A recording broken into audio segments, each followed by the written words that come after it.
Yeah. Okay, I got you now. One second. Yeah. Okay. Cool. Got you. So, Tat. All right. Before we get into what we were discussing, then tell me a bit about you. Okay. Who are you? Who is Tatiana? So, hi, Tatiana Deravidisyan. Who am I? I am Armenian, born in London, raised in Cyprus. I currently work for The Economist and look after the World Ocean Initiative. Hmm. And I also am the Vice President and Trustee of Al Qunides UK, a UK registered charity, and Trustee and Advisor of the Armenian Institute. Wow. Okay. Yeah. Apparently, some people listen to podcasts and they speed it up. But if they try that with you, that's not going to work very well, is it? I think you come pre-speeded, it seems. I do. That's okay. That's cool.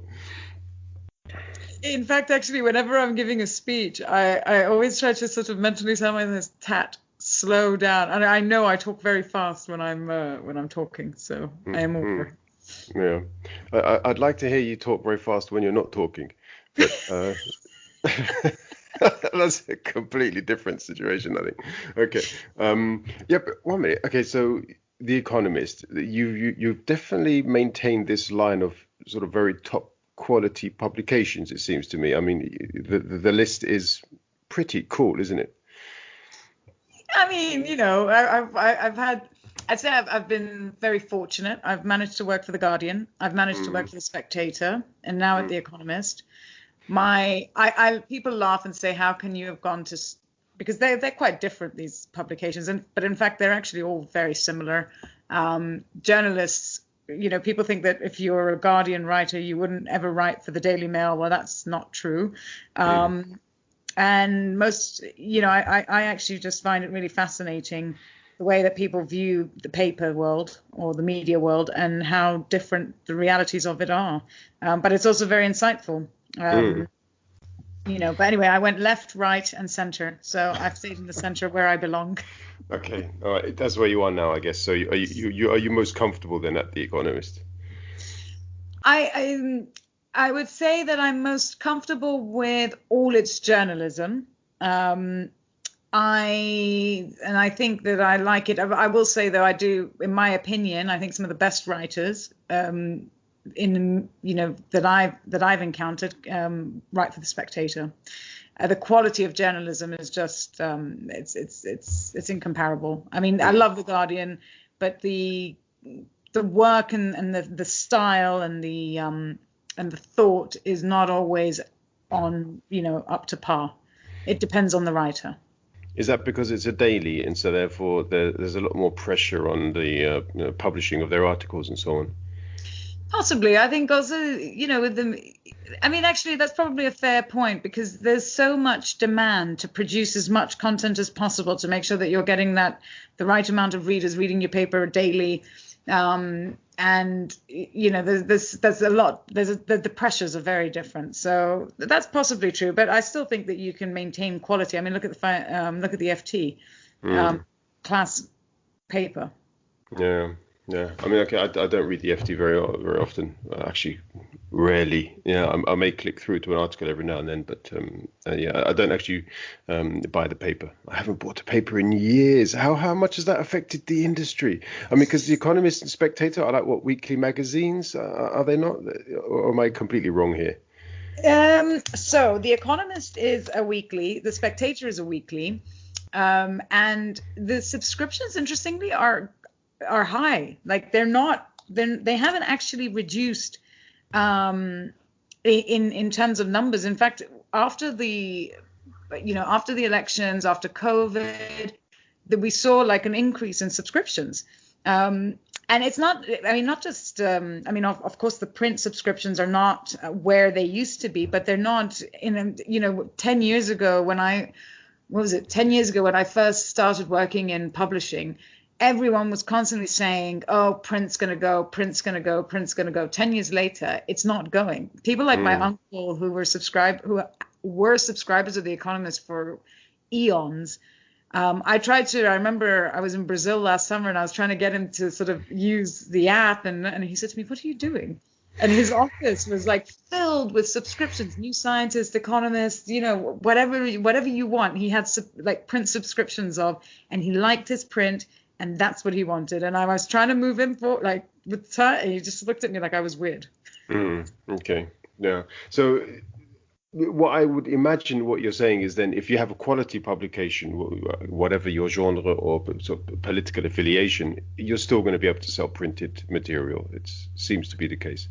I think so. I think it depends on what you're offering. Your product has to be there has to be some sort of quality. I mean, it's the thing is, right, I don't know about you, but I quite enjoy having a paper on a Saturday or a Sunday, not necessarily daily because I can't keep up with it, but on a weekend when you've got a little bit of time to yourself, you just sit, have your tea, or drink your coffee, whatever you like to drink, and just sit and just enjoy the morning or the day. Especially now that we're going back into this lockdown period, this is the time to kind of sit back and you're not constantly having to run after errands and do things and meet up with this person and that person. So take the time and relax. Okay, all right. I think they're brilliant words that people should live by. Take your time and relax, but not always is easily achievable. But great advice nonetheless. Okay, all right. So Armenian ethnic origin, born in London and brought up in Cyprus. That's one hell of a combination, isn't it? Well, not really. I mean, I think I know quite a lot of people that had similar sort of backgrounds to me, but maybe it's just because we all sort of naturally gravitated towards each other because our backgrounds were so similar. But yeah, so I was born in the UK. My parents at this point, I think I was 6 months. We moved to Saudi Arabia and we lived there for about 2.5 years. And then we moved to Cyprus in 89. It was meant to be a temporary move. We were meant to move back to the UK, but everybody just we all got settled in. We liked our schools. My parents liked the lifestyle, and we just never ended up leaving. Okay. But at some point you moved back to the UK because that's your base, I guess, of operations, isn't it? No, so I moved back because my dad I expected to go to an English university. My dad expected me to go to an English university. And when I finished uni, I spent a year trying to figure out what I wanted to do with my life.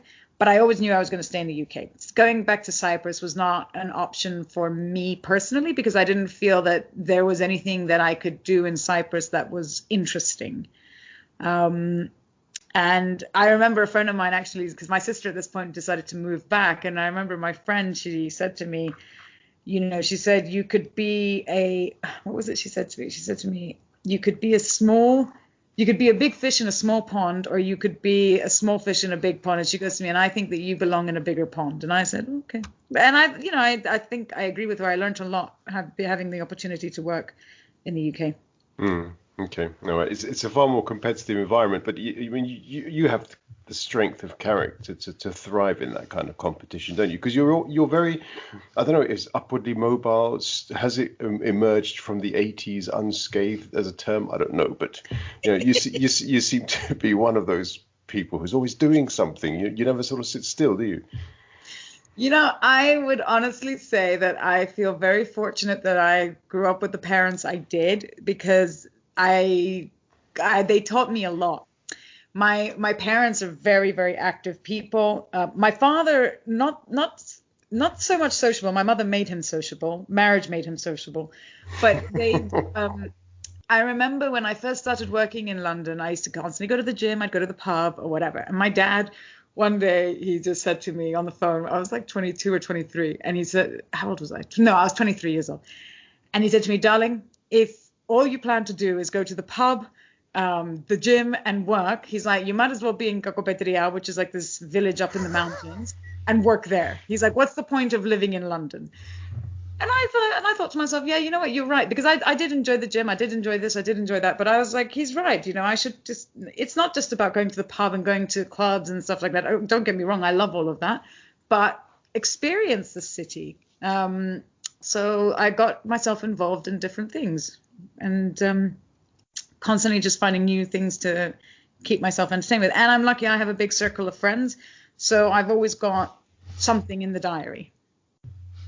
Yeah, and somebody sort of chasing after you, and because I guess when you have this reputation of being somebody who doesn't need like weeks and weeks. I mean, I need weeks of planning. If somebody says to me, Zach, let's go out on Friday, and it's a Tuesday, I'm like, whoa, slow down there, chappy, But you're somebody who I think will get a call and say, and a friend will say, perhaps, okay, let's meet in 15 minutes, and if the bus is running on time, you'll be there. Perhaps, that you strike me as that kind of person.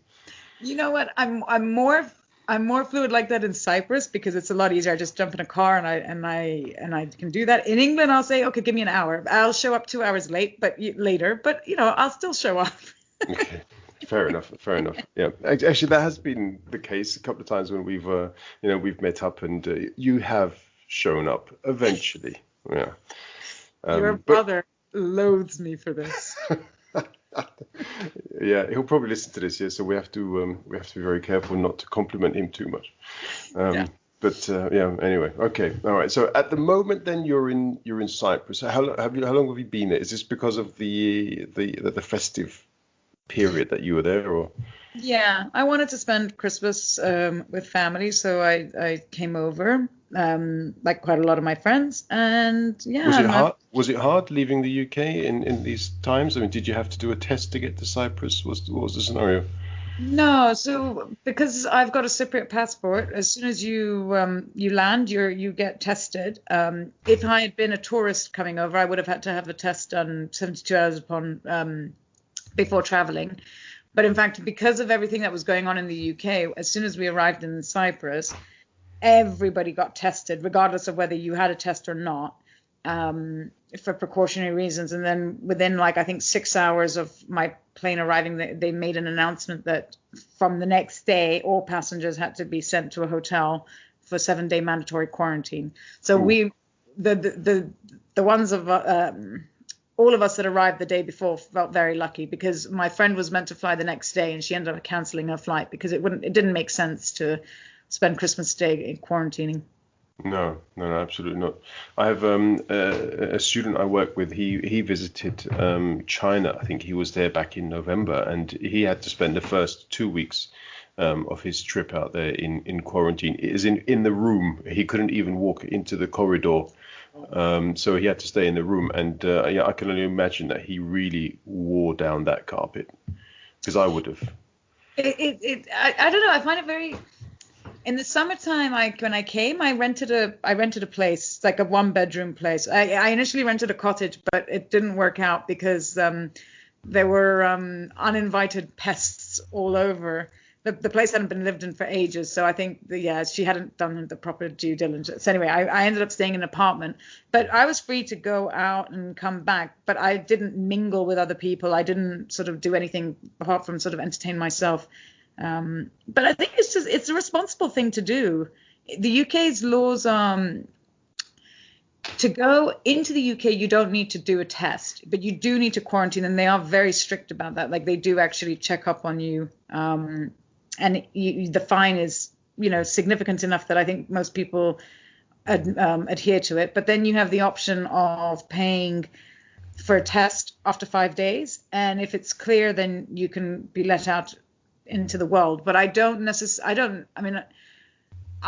far as I know, 7 days is the acceptable amount of time that you need to be quarantined before you can do a second test. I'm not sure where the 5 days comes from, but in any case, the rules depend depending on what country you're going to. The rules are very different. Okay, so are you saying now that re-entering the UK, they have become stricter? Because they didn't quarantine anybody for ages. So they have a corridor list of countries that of people going back and forth that don't need to quarantine. So if you go to the UAE, for example, and you come back to the UK, you don't need to quarantine.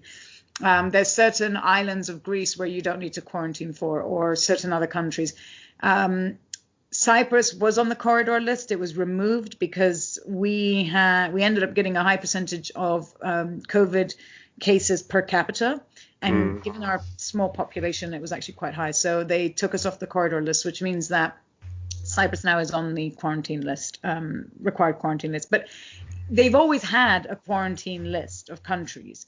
I just think that in the beginning it wasn't so, they weren't so vigilant and regimented about it, but now they are far more, they're basically monitoring it much more closely. So you might, if you walk out of your house, which you're not allowed to do, they pick up on it. They will call you on your mobile and say, send me a photo of whatever in your house, and you have to do it right there and then. You don't, you get fined. Well, they ask you to send them a photo of something in your home to prove that you're there. Yeah. Wow. And if you don't do it within like a certain amount of time, like, you know, you like 30, 40 seconds or whatever, you get fined. Good.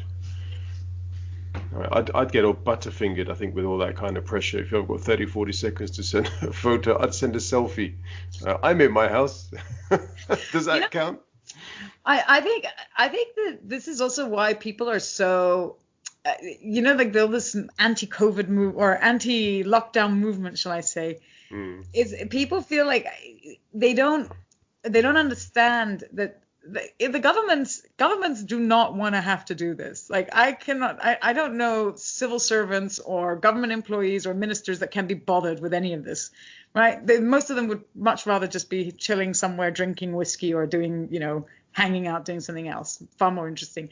But it's got to be done because you've got to, this is a really serious situation. People don't really get it, which is fine, but they're not trying to monitor you for because they want to control you. They're just trying to control the virus. And this is the only way to control it. This is the only way that we know how to control it. Now that we have a vaccine, things will get better. But until there's a full-on rollout of vaccinations, this is what needs to be done, whether we like it or not. It's not an infringement on our rights at the end of the day. Like, Jesus, we're not asking people to do something too horrid. You're in your homes.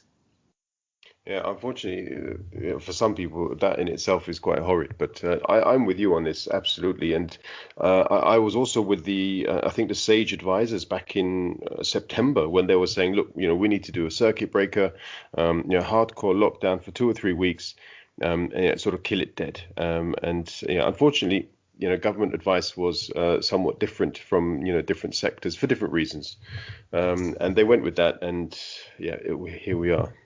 Yeah, it's in fact, actually, and this is again like where every country. So it's interesting. The world worked together to develop vaccinations, and there was a lot of money that was put in to kind of collectively try and bring the research, like speed up the research process. And yet, when it comes to like a uniform policy on these rules or what needs to be done, it's just every country for itself. And so, Cyprus follows very, very much the health experts' advice. The UK doesn't. The US, for the most part, does. I think Germany, actually, you probably know more about Germany. I think Germany, it does follow the health experts' advice.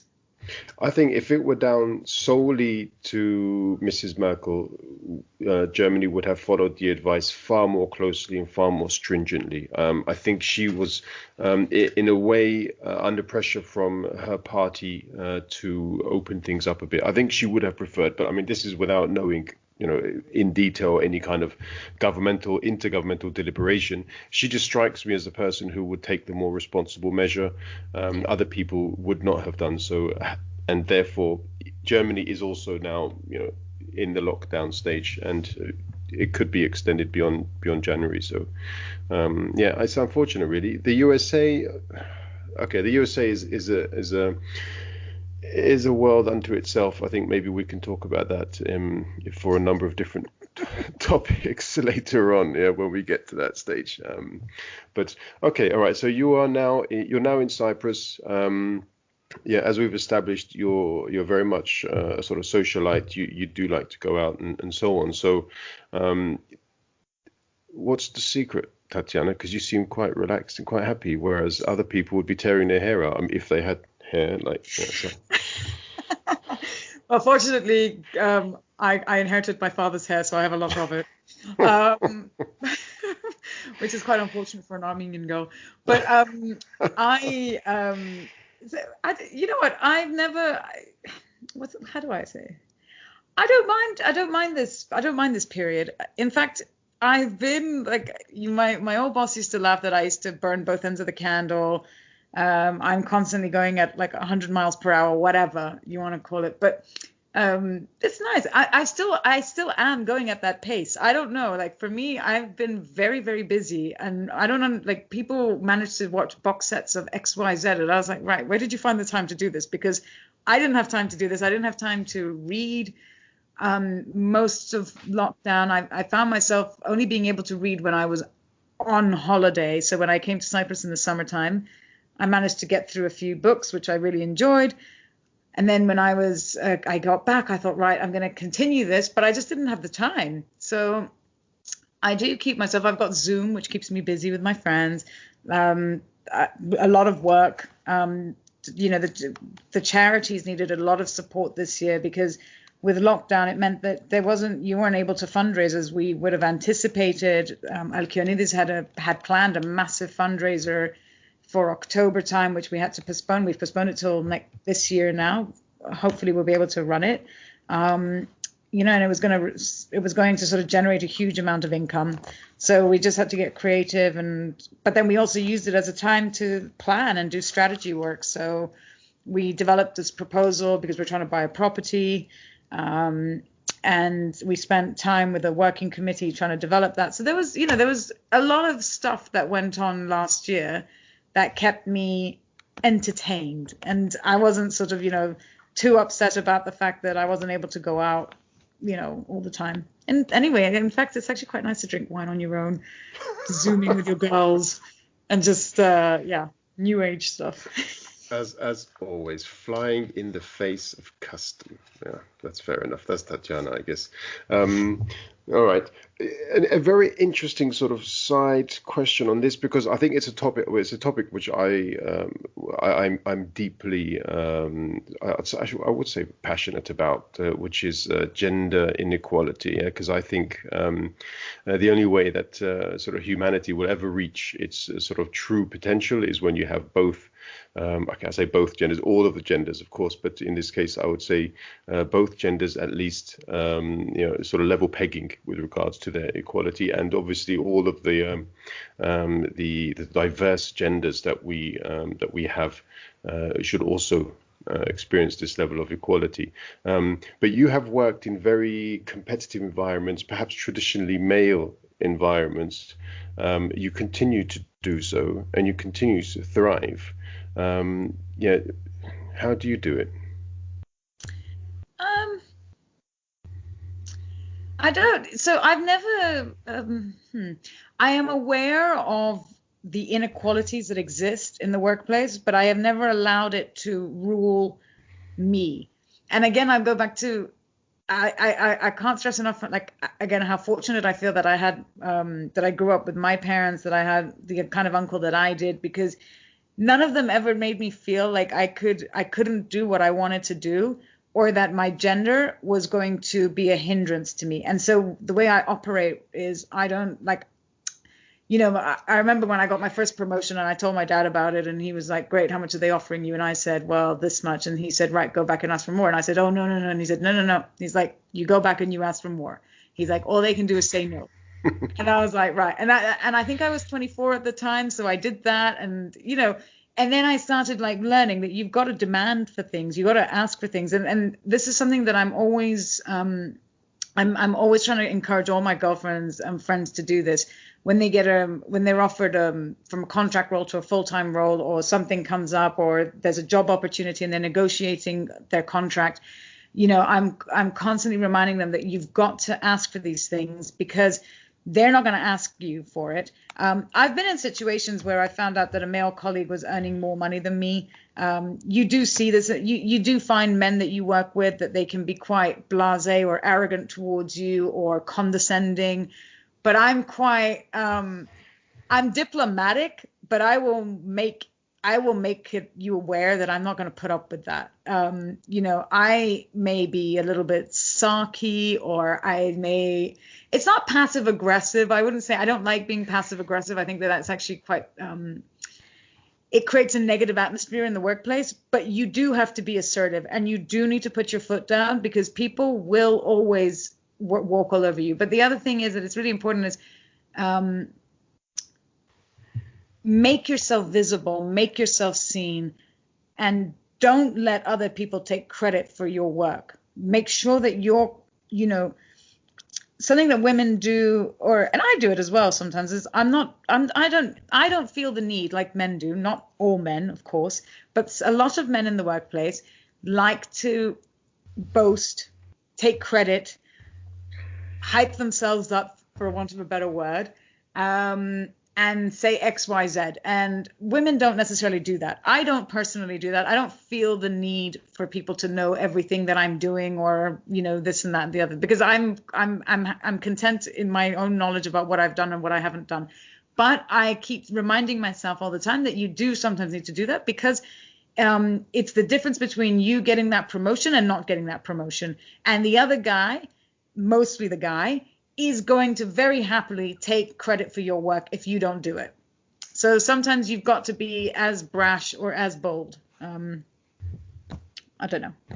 Yeah, I mean, I would completely believe that you would stand up, sort of you'd front up to somebody and say, listen, that I did that.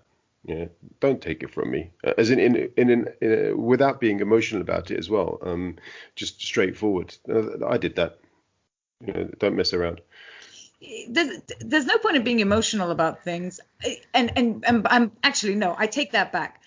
There's nothing wrong with being emotional. In fact, that's one of the biggest myths in the workplace, where your women are emotional and this and that and the other. But in fact, it shows a level of humanity, and people end up being able to relate to you. But when you're arguing a point, just like in when you're debating anything, don't get emotional to the point where it gets personal. You can be passionate about something, but it doesn't have to get personal. I don't know how to explain that. It's a very difficult thing to balance out, but yeah, and by the way, it's okay to cry in the workplace as well. I know a lot of people that have cried in the workplace, and no one will ever, no good leader will judge you for that.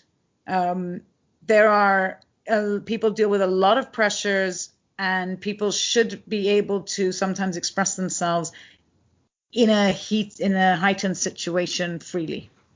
Okay. I mean, look, this is a topic which I'd like to sort of revisit on future occasions with you. Perhaps we could sort of get into a bit more detail, because I think you've got a lot of very good advice to offer people, perhaps younger sort of ladies who are sort of looking to venture forward in their careers. And I think there would be a lot of benefit to hearing that from somebody like you rather than from somebody like me. Yeah, well, unfortunately, that's the way it is. But okay, all right. So you've mentioned some of the work that you've done with the publishing companies, The Economist, and so on. But you also mentioned a project that you're working on with regards to sustainability. So if we go through these things sort of one by one, you told me about this a few years ago. I think that you were venturing out to, into doing this project. What's it about? So I think you're referring to, at The Economist, I work on a project called the World Ocean Initiative, which is all about how to create a sustainable ocean economy. Prior to that, when I was at The Guardian, I was doing work around the general sustainable development goals. And there we launched a couple of branded partnerships where we focused on key issues around the SDGs, so financial inclusion, women and girls, a broader sort of take on what was going on through the SDGs, like the goals and the progress of it. We did stuff on water, on energy, and so on. So I think the one that I was really proud of and I really enjoyed was the Women and Girls Project, because I'm, going back to what you were talking about, I truly believe that the world is a better place when there's far more female representation.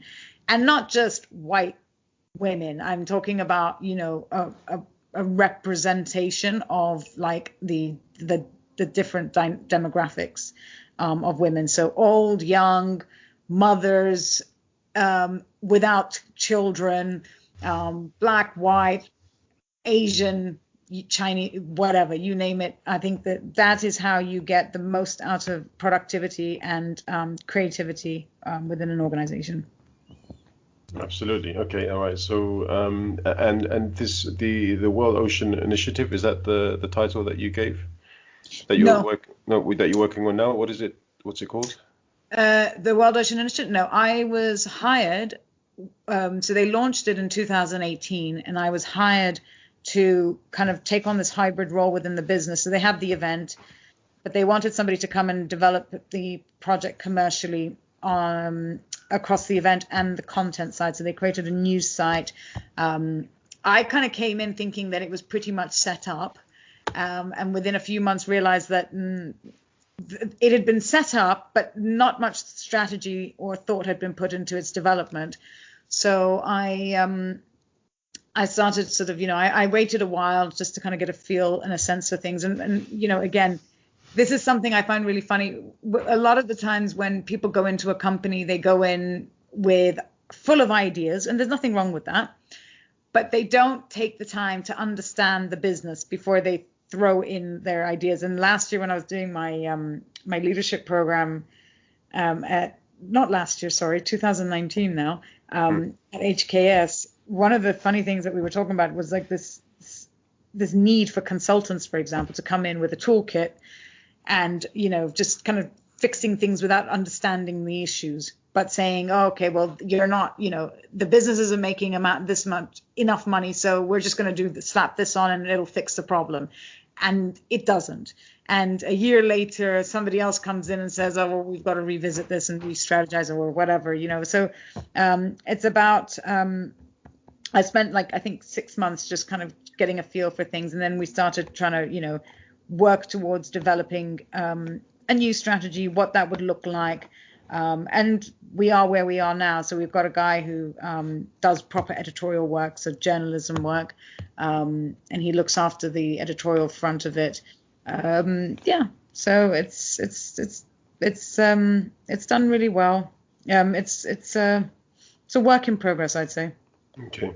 All right. Okay. And some of the work that you are looking to engage with through the project, is there something you can sort of tell us about? Or so yeah, we've done some interesting papers. So we recently published something with one of the national labs of the U.S. Department of Energy on the future of blue energy. So blue energy is an emerging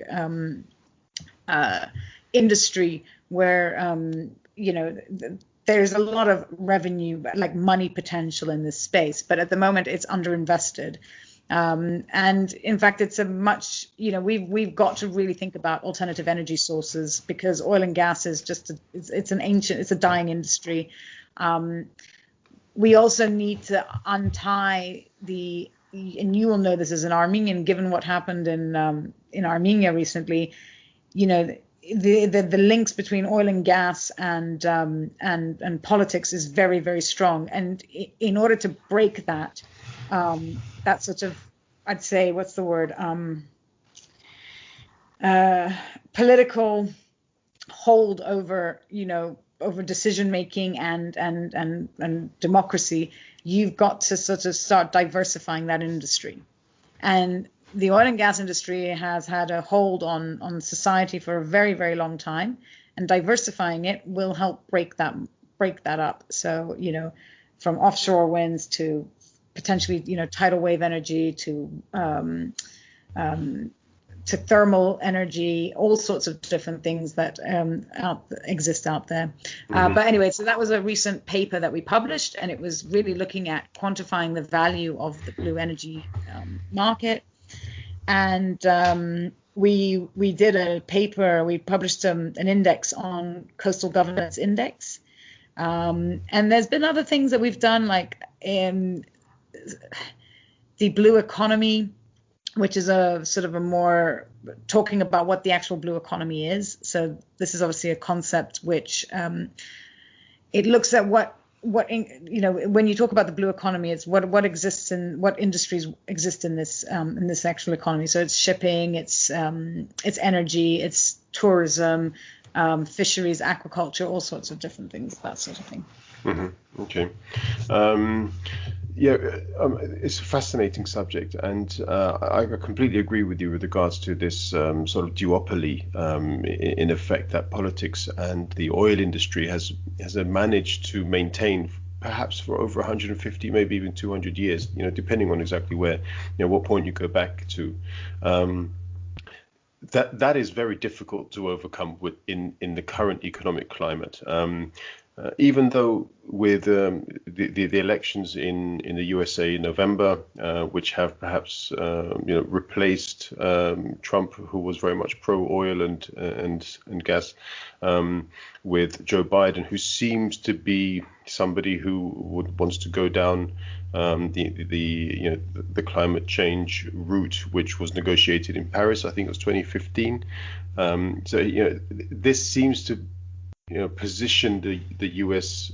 government, coming with the next U.S. government, in a place where they want to pursue these investments that you maintain. So, are you hopeful that a Biden government will present a boon to this sector?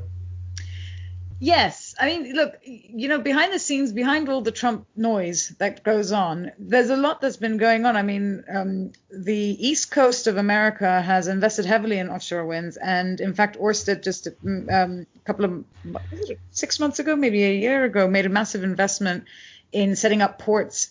So Trump, I think Biden will sort of try and pick up the Obama legacy.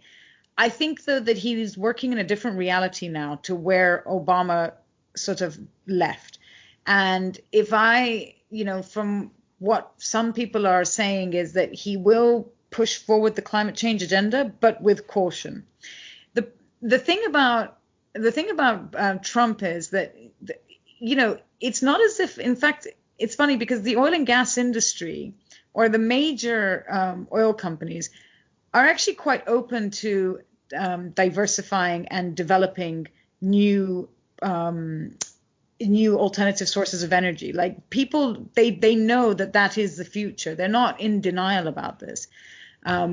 When Shell had their solar energy division, it was way ahead of its time, but also it was unprofitable. So they had to roll that out. They had to sort of sell that off. But now, Shell is trying to move back into that world. BP made a massive announcement about their sustainability ambitions for the future. So, in fact, I think where Trump was going wrong was that he was looking at it from this is an industry that is successful. We've got to protect jobs. We've got to, we've got to protect what exists. But what he's not thinking about is what the future is going to look like. And if you don't start skilling up people, if you don't start helping society move forward, other countries will, and they will do better than you, and then that will impact your economy. So Biden will move forward. I don't know how fast or how much of the Obama work he will follow up on, but he will be good for the U.S. I mean, he's already said he wants to get back into get the U.S. back into the Paris Agreement. So, these are positive signs. Whether or not he's able to do these, which I think he will be, because he's got the vote, he's got the power to do it. Now he does, yeah. Yeah. Okay, and how much of a player is the European Union in this field? I always I'm very much pro-European, so I always look at the European Union as this sort of bastion of defense for the sort of forward-thinking lobby who look to the future, want to protect the data privacy, for example. They were almost pioneers with regards to the legislation that was applied there. There are many other factors, of course, but I mean, in this field, is the European Union as proactive as it could be? Yeah, I mean, For all the faults of the European Union, its bureaucracy and all of that, in fact, it's actually one of the most the innovation that's going on within the European Union is just astounding. I mean, I can't even keep up with it. I'm always hearing or reading about new things, but in terms of the blue economy, there's a lot of work that's being done around it. There's a lot of country economies within the EU that are leading in this space. For example, Portugal, which is a country that we are actually going to be working with over the next 4 years. Yeah, I mean, what they're doing to protect illegal fishing, to helping the aquaculture industry grow, thinking about how to feed for the future, for example, the energy sector, shipping. And it's the countries within it also. They have the ambitions. They want to sort of improve and become more sustainable. Like sustainability is, top of front of mind for many European nation states. Some not so much, because they feel like, a lot of people feel like it's going to impact. It's going to add costs. It doesn't really. It just means that it's a bit like when you're. How to explain this? So when you bring the plumber in, your boiler's not working, and the guy says to you, "Look, you need to change your boiler," but you say, "No, I don't want to spend that 10,000." So over the next 2-3 years, you spend almost £10,000 repairing it, and by that point, then you realize that you still need to change the boiler because it's still not working properly. So you would have spent 10,000, but you ended up spending 20. Okay, fair enough. So that's basically where we are. Okay. All right. Going back a little bit to the person that you are, your early experiences, because when I was heavily involved with the Armenian community, a completely different corner to you, of course, because I only met you a few years ago. But I sometimes look back at my levels of activity, and I say, okay, I gave a lot to the community, and I dedicated a lot of time there and so on. But I do look back and think I learned a lot. So, by working with people, I learned about people. And when I go to the companies where I work at now, and the people that I work with now, when they tell me about difficulties, office politics, management and structural issues, and all of the topics that people bring up, so often I think back to myself, do you know what? I had the same issue with Boros, or with Hripsime, and I don't tell them these names because they'd be completely lost. But, I feel that I was actually educated in sort of, management and structural communication, topics from a very early age. Do you feel that you have also gained these kinds of softer skills, as it were, from the community? So, you know what? It's funny. I'll be very honest with you. When I was growing up, I wasn't so heavily engaged with the Armenian community, mainly because my father had experienced similar things that you had experienced, and I kept away. I had a handful of very good Armenian friends. I did in the beginning, like my dad, encouraged me to go to the campings, go to this, go to that, and stuff like that. But I very much had my friends who weren't really Armenian. They were Cypriots. They were from South Africa. They were from here. They were from there. Like they were from all over the world, and it helped me keep them a little bit at bay. But also one thing so it's a little bit of a different experience. I saw and I could see it, like, with my parents, I'd always be hearing the stories, or these guys, these group did this group did that, or whatever. And so I would always hear it, and it always made me sort of turn me off. So even though I didn't live through it necessarily, I saw it, I heard about it, and it just made me just pull back from all of that. So even like now today in the office, like when people start getting involved in the politics, I don't really get myself too engaged in it. I'm like there, I'm listening, I'm someone that people can talk to, but I am not going to get myself heavily invested and, trying to sort of just be that person that, sitting there with opinions and talking and getting myself embroiled in a situation that at some point you're not going to be able to get out of. Okay, fair enough. But do you feel that the conversations that perhaps you had, the lessons that you learned, therefore have really helped you in focusing where you actually do want to go? So you didn't want to get involved in politics, but you use that as a means of sort of eliminating, filtering out the things that are perhaps not so fruitful, and really sort of targeting the things that you think you can actually make a big difference in. Yeah, yeah, I think so. I mean, there's politics and there's politics. There's good politics, and then there's this pointless stuff, which is the office stuff, or community rivalries and this and that and the other and so on. And then there's politics. And I would argue, like, where do you want to spend your energy? Like, do you want to be effective or do you not? I mean, the problem is that a lot of the times it's when you're unhappy, you let the little things annoy you and you forget the bigger picture. And you know what? Everybody is guilty of this. I am so guilty of this. Sometimes, I get annoyed. I'd sort of moan to my friend and she'd say, Tat. And and this is where you need really good friends to remind you, or, a partner or parents or whoever they are. But why are you wasting your time on this?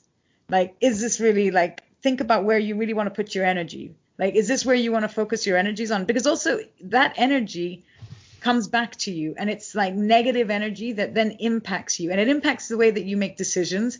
It impacts so much about, like, and you don't even realize it, but once your head gets clouded with things like this, you're not able to think properly. At least that's how I feel. Like, I remember I got involved in this Armenian, like, I was asked to join an Armenian organization. I joined.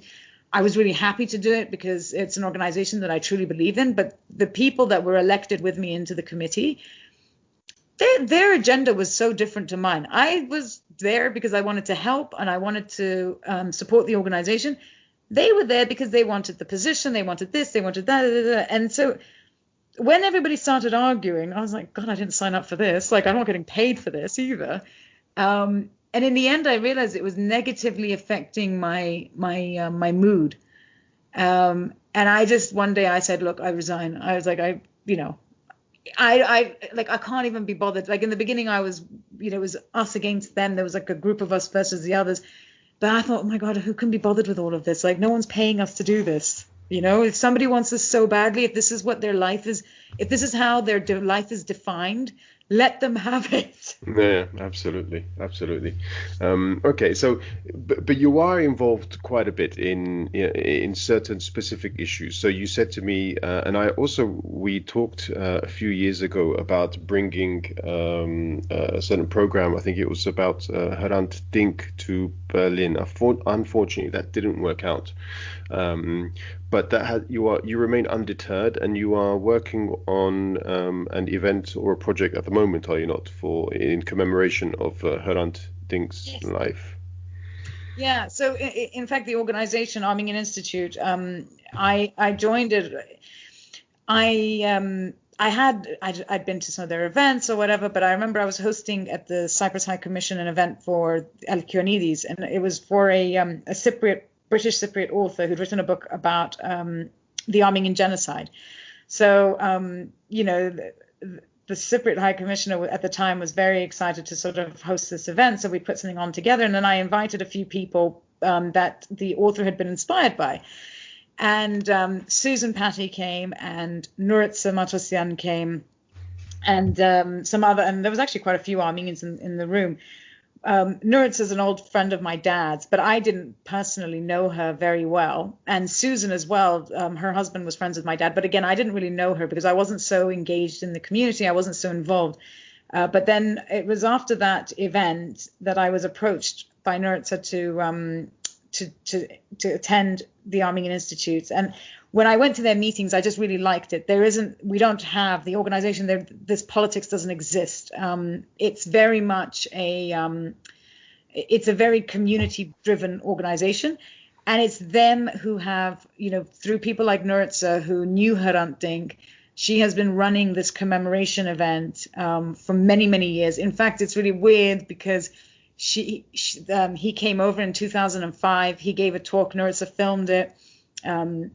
I wrote about him when I was at university, just after the year that he died. So it all feels like like the whole thing just feels very connected. But I got involved, since I've been involved with the Armenian Institute, I've been supporting and helping bring this event to life. Last year, we brought a friend of mine over who works with the Hrant Dink Foundation, Nayat Karakos, and she came and she spoke about the work that the foundation was doing. It was a beautiful event. It was a beautiful way to remember him. And this year we're going to be looking at the legacy that he's leaving behind, and the people that his friends and the people that have inspired him. So people like Osman Kavala, who are struggling with their own fight, personal fight for freedom. So we hope that it will be an exciting event that people will enjoy. There'll be music. There'll be readings. There'll be talks. So it's on the 19th of January, and you can find it by visiting the Armenian Institute website. Okay, and it's going to be available online, is it, for those who are not? I don't know. Are you allowed to have sort of present events where you can actually attend physically? No, it's online, is it? It's all online. It will be online, and there will be a video on YouTube after the event in case people aren't able to attend on the day. Okay. All right. Yeah, that's cool. All right. Maybe then, can you give us can you tell us the URL? Do you know, of the Armenian Institute, or? Yes, it is armenianinstitute.org.uk, but let me just double check. Yeah, I was right. armenianinstitute.org.uk. Okay, yeah, I didn't mean to put you on the spot there, but yeah, fair enough. Okay, all right. So one other topic, because like I said, I don't want to talk about everything with you. We sort of brushed over lots of really important things, but I'd like to be able to come back and revisit them when you are free to do so, of course. Perhaps talk a bit more in detail about some of these topics. But you have intimated that mental health is an issue which is close to your heart. Do you want to talk a bit about that? Yeah, I think that as a society, it's a really big taboo subject. I don't think that even today, with all the research that we have, with all the wonderful therapists and psychologists out there, not enough is being done to protect people's mental well-being. And if you think about a country like the UK, where we're fighting for budgets to sort of help people, it's a serious issue, and it comes from it's environmental factors, it's family factors, it's all sorts of work factors, all sorts of different things that impact your mental health. But it's fundamental, because if you're not healthy in the mind, your body's not healthy. And we talk about at the NHS about the strain on the NHS, the strain on the NHS. Well, people need healthy minds in order to stay healthy, and that would actually impact. At least that's my opinion. I'm not a doctor, by the way, so don't quote me on this. But I personally think that a healthy mind is a healthy body, and it means that it's a less of a burden on the NHS. But we don't do enough to protect people with mental health problems. We don't also help identify mental health problems quickly enough.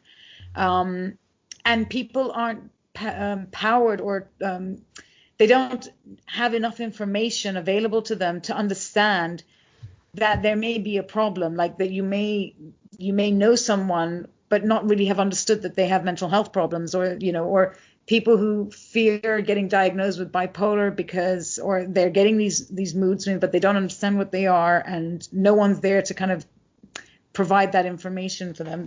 Depression is a huge problem. It's a huge problem in young people. I've known people with depression, and it's changed the entire course of their life.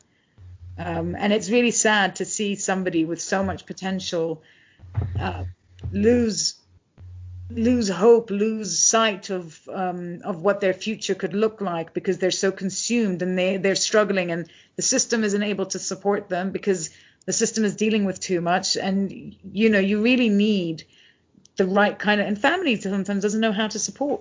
They're not trained in this area. Absolutely not. And sometimes it comes upon them in such an unexpected fashion that they are ill prepared to deal with it. I think you are absolutely right in every way. I've read, I don't know how many times, reports about kids at school under pressure, that stress leads also to some of these more severe elements that you have referred to and named. Social media hasn't helped. In many ways, it has accentuated the burden because, if a child is unhappy at school because of the way he or she is being treated, in the old days, it was only at school and then they went home and they were in that safe environment. But with social media, there is no safe environment. You are always susceptible or vulnerable to these potential and damaging exchanges of terms or words, criticisms, curses, and so on. And it's I don't think that they have been creative enough in dealing with the myriad of issues that kids face nowadays. No, and when I was younger, it was the magazine. People said, oh, it's the magazines, it's this and that and the other. But it's also the fact that kids aren't being told or being helped. They're not being supported enough. I would say that it's not necessarily the role of a social media company to take care of that mental health, the mental health of that child. It's not the celebrity's fault. The celebrity themselves wants to post photos of themselves. That's nothing new. Marilyn Monroe used to spend hours on end taking wonderful swimsuit shots of her. And my God, I mean, I love looking at them. It's not really the role model or the company's fault but it's a collective. I don't know how to explain this. It's a collective issue. But it's also not helping teenagers adapt and understand the distinctions between what is reality, what isn't real, what is, that there are, that these are the realities and this is the fabricated life, nowadays on social media, I see this a lot now. So you get people who do a lot of training or they're constantly taking photos of themselves working out. They'll take photos of themselves in different poses to help people realize that just because I look good in this pose, this isn't how I always look, or this is me after I've eaten. So that, because it plays on people's minds. But children are bombarded. There isn't enough controls. Parents don't have enough time to tell their kids anything. And because they dealt with it, they think, oh, well, I came out of it all right. My kid's going to be okay. But you know what? Not every kid is good like their parent. And this is another thing, that parents all think that their kids are going to be like them. I'm sure with your family, 3 boys, all of you very sort of macho-y alpha type males, your father probably had a lot of expectations about the types of men that you were supposed to be, and you're supposed to be like him. And maybe one of you didn't turn out like him, and he's like, what a disappointment this kid is, because he's nothing like me. Well, I don't recognize him. Yeah, that's me. I'm not hairy at all, and yeah, sorry, Dad. I'm going bald. I'm half your age. He's got so much more hair than me. It's unbelievable.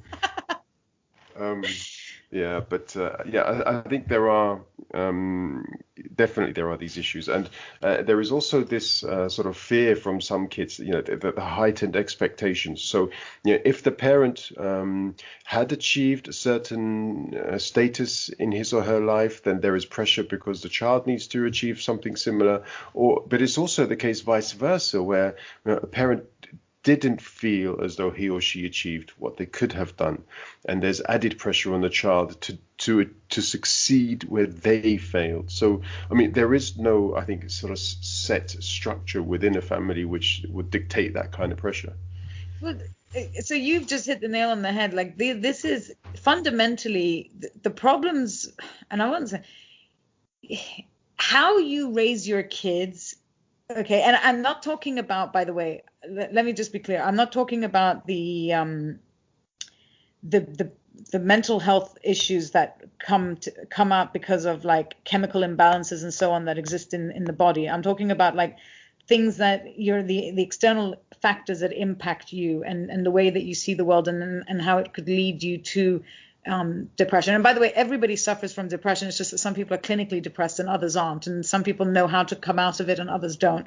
So I think that these things need to. There's nothing wrong with being sad. And again, one shouldn't fear emotions or the feeling of sadness, the feeling of loss, the feeling of tiredness or happiness or whatever. You need to feel these things. But our generation, we're so wired on being hedonistic, especially my sort of generation. We're all hedonistic. We want things. We want it now. We want the gratification. We want the pleasures and all of this stuff. But life isn't always like that. And this is why a lot of people are struggling with COVID, because, we're not used to struggling.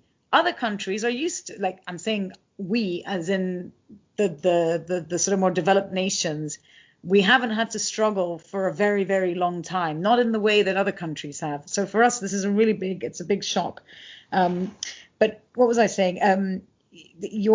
The way that your parents, as you say, I know people like this. I knew kids that, their parents were constantly telling them they were special. They were better than everybody in their class. And they really believed it. They left high school unhappy in their place because they never felt that they were recognized for who they were. And they went to university expecting something different. They didn't find it. Some did, maybe. Then they went to the workplace expecting the exact same sort of scenario. And it didn't happen. And for some, they were told that they were the A students. They were the ones that, the teachers adored and so on. But when they went into the workplace, they just weren't achieving. They found themselves in a situation where it wasn't just about getting the best grades or being the best employee. There was other things, like you had to be nice to your colleagues. You had to treat your colleagues with respect. But I wasn't graded on that. I wasn't told that I had to be nice to my colleagues. And suddenly you're getting fired because you're not a very nice person. And you're, and people are unsatisfied. But there's a really good song which I adore, and I think it explains a lot in its sort of short self, which is Bob Dylan's "Positively 42nd Street." It's a very, very good song, because the lyrics in itself just sort of describes sort of like this sort of misplaced expectations of an individual. I don't know if you know the song. I've not heard of it. No, I'm not particularly. I've never really known much about what David Bowie did, so I have. Did I say no? Bob Dylan. Sorry, Bob Dylan. Sorry, both. Neither one nor the other. Excuse me. And but yeah, I completely respect the fact that these were immensely talented and popular artists, but that they sort of went well past me. I really recommend you listen to Positively 4th Street. I'm making a note. Positively, and it's Bob Dylan, you said.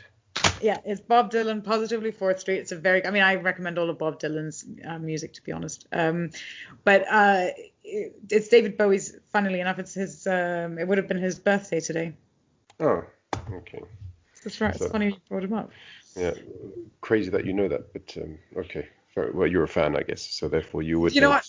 No, I was actually listening to the radio. There's a live concert for him today, so I was thinking, I got kind of like this goosebumpy feeling, because I thought, gosh, there's a legend, and they're trying to sort of they're trying to get the younger generations into him so that his legacy lives on. I mean, if you have decent parents, they'll teach it to you. It didn't work out with me, but there you go. I when I work with younger people and I try to speak to them about some of the artists that I knew growing up, and I talk about actors and so on, and when I say the name Robert De Niro and they look back at me blankly, then I get really, really down, because it's not just an age thing, I mean, Al Pacino, Robert De Niro, I mean, these guys were hugely talented, and they're still alive, they're still going, they still do 3.5-hour movies, for crying out loud. So anyway, that's a different matter. Okay, all right. Tatiana, it's brilliant. I'm so happy that in your extremely busy schedule, you were so positive and how can I say enthusiastic about accepting my invitation. I've got so many topics I'd still love to talk with you about. Will you give me some more of your time at some point in the future, and we can talk about them? Always happy to. I have a lot of respect for you, Sako. I think you're one of the, as I've said to you, I think, I don't tell you about, well, we can tell your brother, I always tell your brother I prefer you to him, but it's fine. No, I'm gonna have I to cut that equally now. admire you both. I equally admire both of you because you're both wonderful people. But no, absolutely happy to. Brilliant. Okay, thank you very much. I'll have to work out whether or not I can keep that little bit in at the end, but yeah. I don't want to upset Armin. He will come back to me and say, all right, now I want to have a podcast and I'm going to talk about Tatiana, mate. And then we'll have a little battle on our hands. But fair enough. I'll let you sort that out with him. Yeah, I won't get involved. Brilliant. All right. Well, I hope you do manage to get back to London safely and everything works itself out, if indeed you do decide to go back to London at any point over the next few weeks. But yeah, good luck with all of your projects. Yeah, and yeah, stay in touch and let me know how you get on. Thank you, and it's a pleasure talking to you. Wonderful for me too. Thank you very much. Take care, my dear. Take care. Bye-bye. Ciao. Bye. Bye-bye.